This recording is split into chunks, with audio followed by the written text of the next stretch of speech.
Then comes the war. Disruption of a civil war turns lots of things up on its head. People lost fortunes, people gained fortunes, so there's a lot of turmoil and change.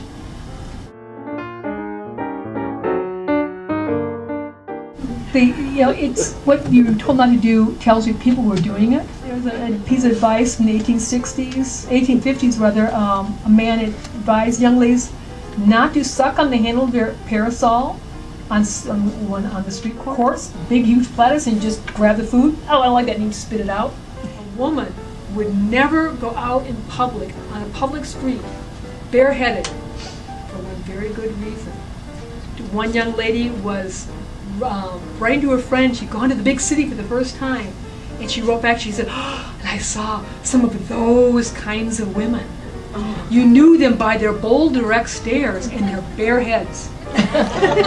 To go up bareheaded was saying, "Hey sailor, it's new in town." I would advise young ladies not to stand and swing like a bell in their hoops.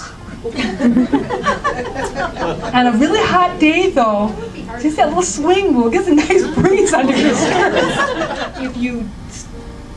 The less power you had, the more consequences there were for not following etiquette, following rules of society. Not even specifically etiquette, but just following the rules of society. But there are fewer and fewer consequences. If you're bad enough, you get a reality TV show.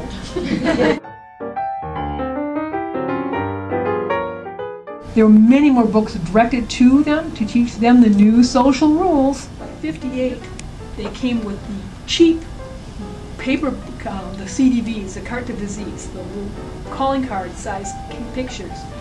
And you could, one we have, it said, in the back mark said, $1.25 a dozen for reprints. Reprints can be had at any time. It became cheap and democratized. You start seeing photographs of ordinary people. But you did what you had to do, look, to fit the norm of society. You wanted to look like as much like everybody else. When in doubt, make the other person feel really good about themselves. They're going to love you. They're going to feel good, and things will go much smoother. It's kind of like the honey instead of vinegar.